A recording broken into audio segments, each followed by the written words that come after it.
Ko keessa jirru maal jedheen ibsadha jechaatu na dhibe. Mee yoon akkam jedhee qalamaan katabee sagalee lallabe furmaatitti arganna rakkina nu qabe.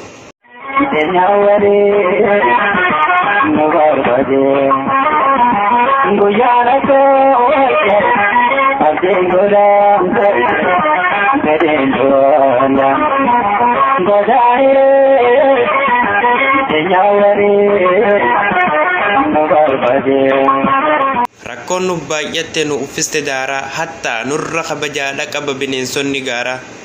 Rakkinamnaa olii ulfaataa akka gaaraa baadhachaati jirra leeylawwan haaraa.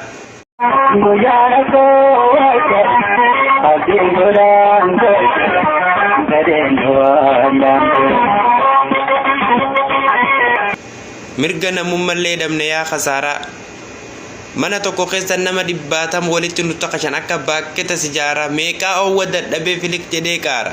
Namuu nuurrifatu erga nutti butuu nyaara. Amba maal khomanna keenyatu nu miidhe utuu nuuf quuqamee garaan isaa nuuf jiidhe yoom akkana taan.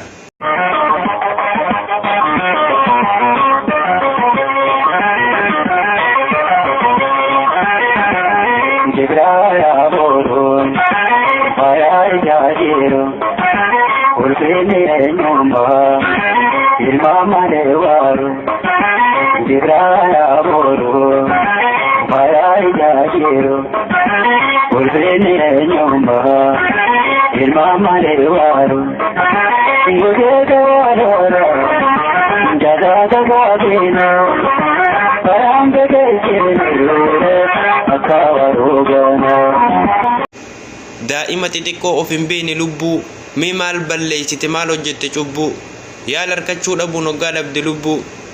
Daa'ima waggaa takkaa tarii waggaan gahin tahaati ishiitu laaltee dharraan bahin yaala harkachuu dhabuun waggaa duuti adda qoodu qaamni dhimma kanaa maaliif nuun hadoodu.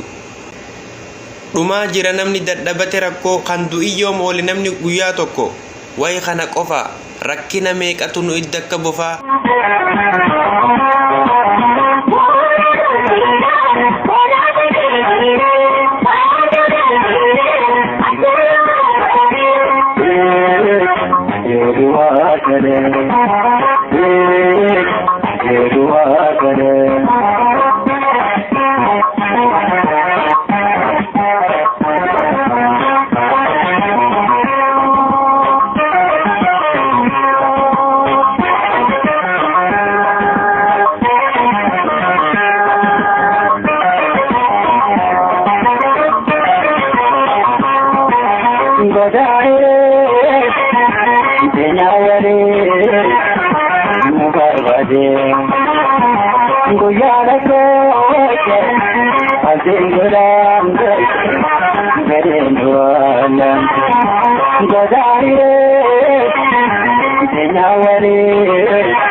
Dano dana mata, injaga nuru.